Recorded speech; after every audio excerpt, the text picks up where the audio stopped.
Welcome back to the Better Not Bitter podcast. Before we get started, I want you to know something. This episode and the next couple of episodes are filmed for National Disability Employment Awareness Month in partnership or collaboration with the town of Mooresville in North Carolina. Thing I know I want to be, I wanna be better.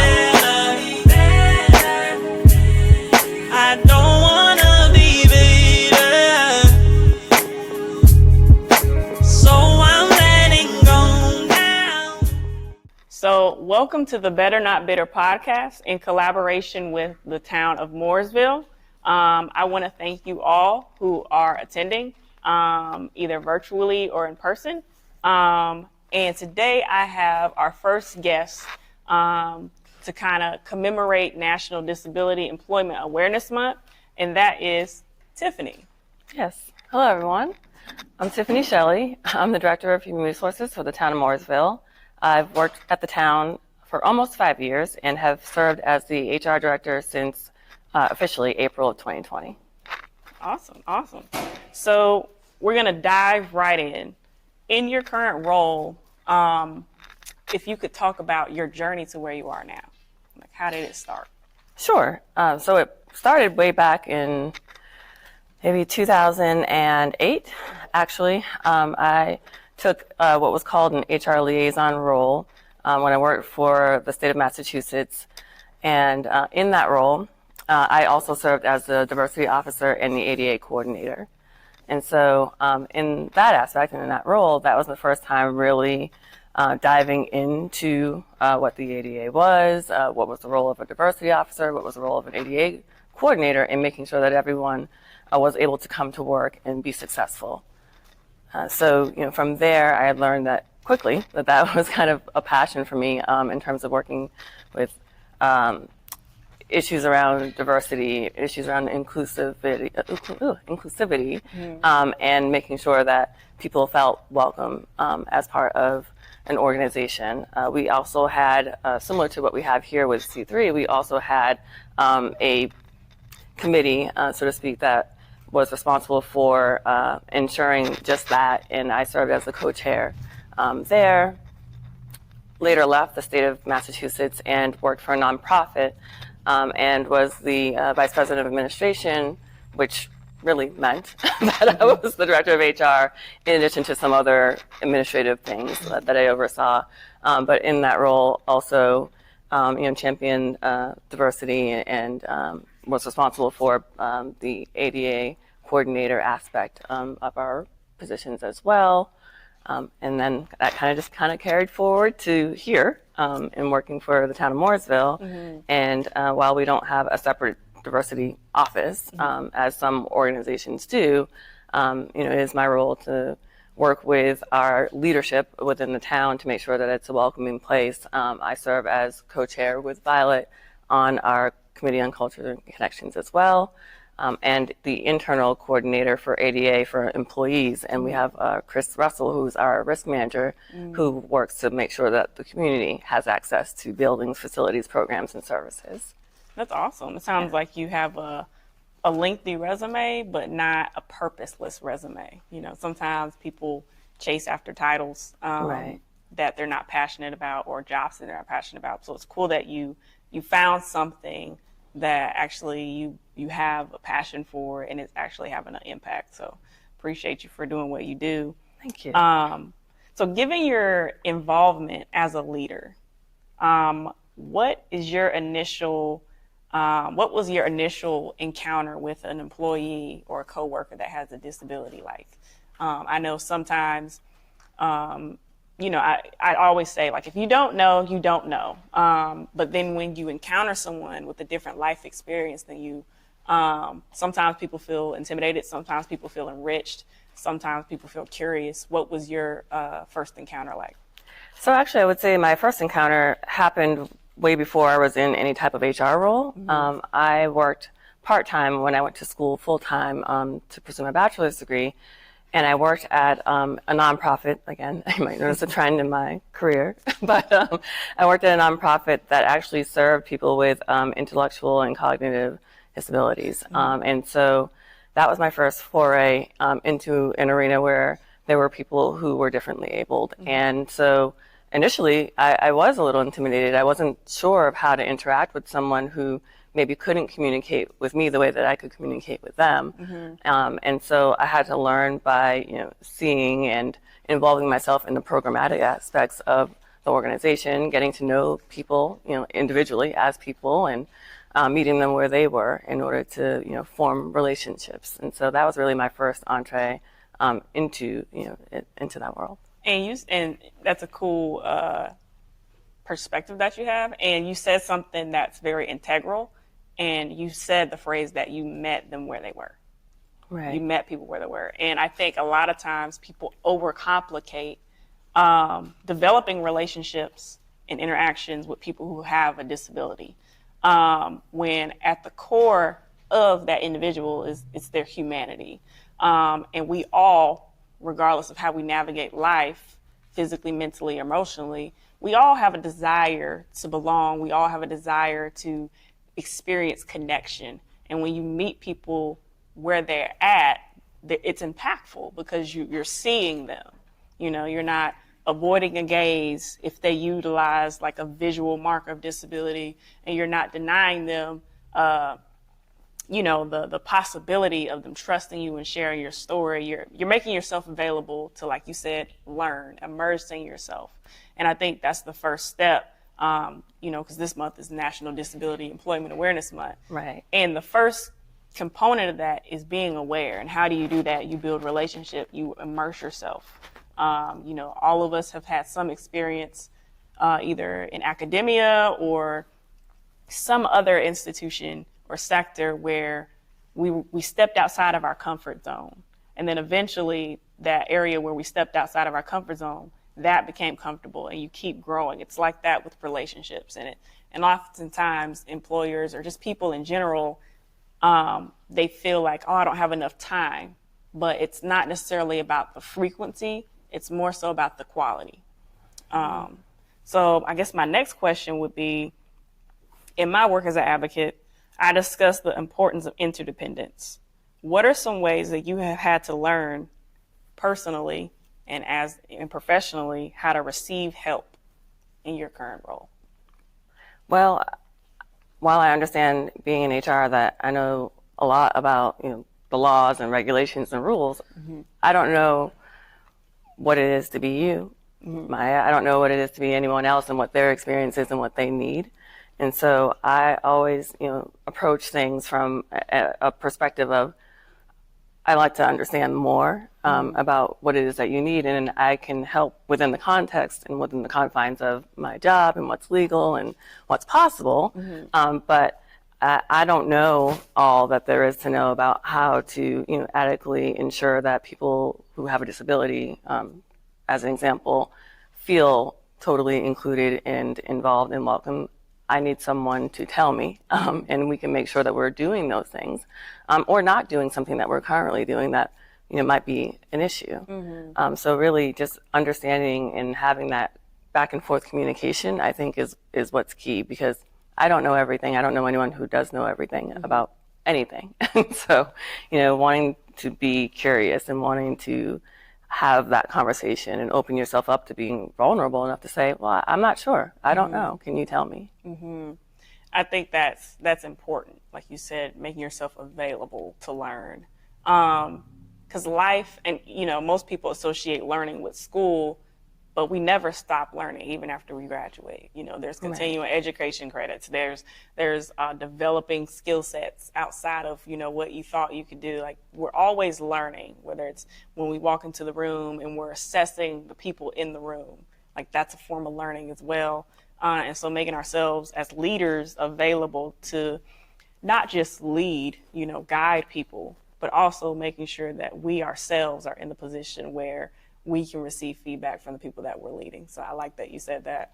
And it's interesting, I had some pre-prepared questions, but as we've been talking, I have a couple that I'd like to ask you. And given that this is NDEAM, as I like to call it for short, what does National Disability Employment Awareness Month mean to you?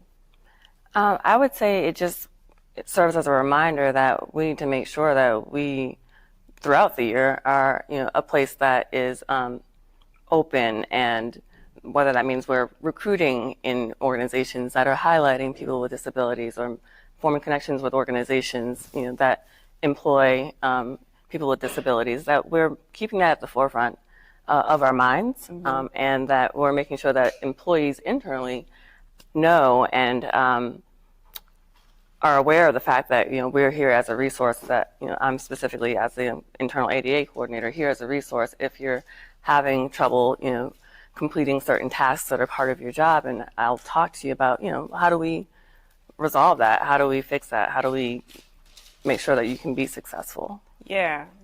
And if you mentioned that you're in HR, and I have people in my life who work in that field, and friends, and in a relationship with a lot of different leaders, in addition to being a leader myself. And one thing, having worked, I spent a few months working with the North Carolina Division of Services for the Blind and Visually Impaired, as kind of like a case work advocate, so trying to help people find jobs, or that type of thing. Right. And as a client of DSB, it was different to be on the other side of the curtain, working and collaborating. And one thing that I noticed, because on the client side of things, you can get frustrated because you feel like the system is very slow. But on the other hand, having worked there, the amount of people that did not know how to communicate effectively, people that didn't feel comfortable enough self-disclosing when it really counted in a lot of situations. As someone who works in HR, how do you handle those circumstances where you have employees or coworkers that that they have extenuating circumstances, but they're either intimidated to communicate it, or they fail to communicate it for whatever reason? I think I try to approach it from a couple of different ways. So we do a lot of training here in the town of Mooresville, and I personally do a lot of training, facilitate trainings for folks. And so when we have supervisory management trainings, I try to always hit on this subject. And I'll say, an employee doesn't need to come to you and sit down and say, I'd like to request a reasonable accommodation under the ADA. They're not going to say that, right? No one's going to say that. And so, what it might look like is, perhaps this person is all of a sudden late all the time, and they weren't late. Maybe you're noticing that their work performance in a certain area might be slipping for some reason. And so I, always say that it's important to have open lines of communication, just to sit down and say, I'm not expecting you to disclose, your individual disability, but what's going on here? Can you tell me, what the trouble is, or what's going on with, why you're not able to get here on time? And just opening up those lines of communication. And again, they don't have to say it's because of a certain disability, but just to know that they are struggling with something, and then that there's a process for that. The second step of that is, okay, then maybe you need to go and have a sit down with Tiffany, and we'll come up with something that works. And maybe that's a modification of the schedule, or switching around some of the responsibilities if it's not something that's an essential function of the role. And so we can be creative, but we have to first, one, acknowledge that there's an issue, and then two, have that level of comfort to have that discussion. Yeah, and I think that's important. I talk a lot about interdependence, especially this year. And for those who don't know, within the realm of disability, there's certain terminologies that have been developed. So the first one is self-advocacy, and that is comprised of three main things. So it's understanding your disability or medical condition. Second phase is, now that you have an understanding of that, use that understanding to assess how you might need to be accommodated, and what you may need to ask for. And then the third concept within self-advocacy is, okay, now, do you know where resources are? Who is a resource? Who is someone that you can talk to? Who is someone you can trust? And you'd be surprised how a lot of people with disabilities, like that tends to be a weakness, usually because of trauma, usually because there's young people with disabilities who their parents don't tell them until they're 18. So if you're 18 and no one told you how that you're navigating the world differently for this set of reasons, that can pose a lot of problems for your transition to adulthood. So you see that happening, as well as tends to be a lot of barriers, communicating. And as a result of that, it kind of hinders your ability to be present in the spaces you're supposed to be in, either if it's work. So if you have a chip on your shoulder and, if you're like me, visually impaired, I can't be employed and have a job that requires me to do something where my vision impacts my ability to perform effectively and then not say nothing. Because for the greater good of that organization, like, I need to be able to show up and be present. But if people don't know, they don't know. And sometimes, and I've made mistakes where I got frustrated with people, but I didn't vocalize my circumstance and I didn't vocalize my expectation. And then there's what we call self-disclosure as well as self-determination. Self-determination meaning the ability to make your own decisions. And then self-disclosure is sharing your story. And everybody in here, regardless of disability or not, like, we all have navigated those different terminologies. I was going to say the other piece that you're kind of hitting on, that we try to hit it from the other side of the realm. So we talk to the supervisors and the managers, but also we've had some required trainings. And in those trainings, me, say, talk to me. Here's the process. We outline what the process looks like. And then, let them know that they can come and talk to me, that, it's going to be confidential. I'm not going to go back and share what your diagnosis is with your supervisor if that's not your wish. But we will share what you need in order to be successful in your job. And to your point, like, the self-advocacy, the self-determination, and the self-disclosure, it forays into what's called interdependence. So it's, of course, I know what I need, and I know that Tiffany can help me, but it's also recognizing, as a person with a disability, learning how to receive that help. Because sometimes you're so used to, I know in my journey, like, I have hypermobility spectrum disorder, chronic migraine disease, IBS, chronic fatigue syndrome, and I'm visually impaired. And I also have albinism, which is a medical condition. Like, all those things I have bundled up into one person, myself.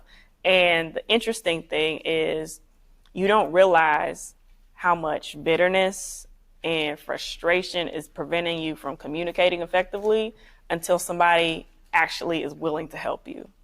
So what happens is 99 people don't provide what you need from a legality perspective and accommodations. And then when 100, the person number 100 shows up, you penalize that person, or you shut down, or you refuse help from that person because of the 99. And it's a sad cycle. And it's something that you kind of have to work on as a person with a disability, addressing your pain points. As you talked about trainings. One of the things I tell people, I make myself the friend that will allow you to get it wrong, because, if you don't use the right terminology or whatever, or you don't know how to talk about a certain disability, like, I could care less about that. I care more about teaching you how to view a person with a disability. Because if I tell you what to think, you're not processing it with your brain. You're not walking through those experiences. You're just regurgitating what you've been told. But if I teach you how to think, now you've internalized it. Right. And I think that's an important aspect, especially as you talked about training, and keeping those lines of communication open. Definitely. Yeah. So I will kind of switch it up a little bit. Do you have any questions for me as a person with a disability and a leader, whatever?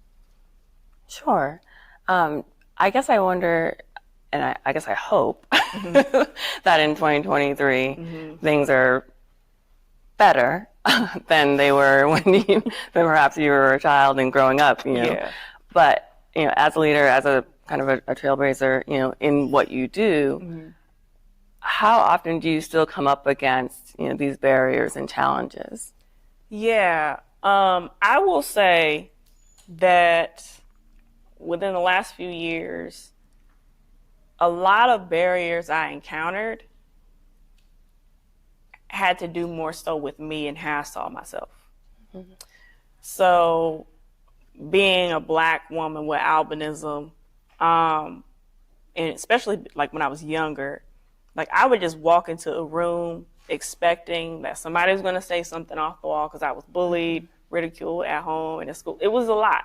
So I just walked into a room guarded, expecting someone to say something about how close I have to hold my devices because of my vision impairment. I was expecting somebody to say something about my pigment or why I look different than my family, like all those things. But over the years, as I've become less concerned with what other people think, like I don't even notice people staring at me anymore. And because of my vision, it's kind of like a spidey sense. You can like feel people looking at you, like eyes in the back of your head.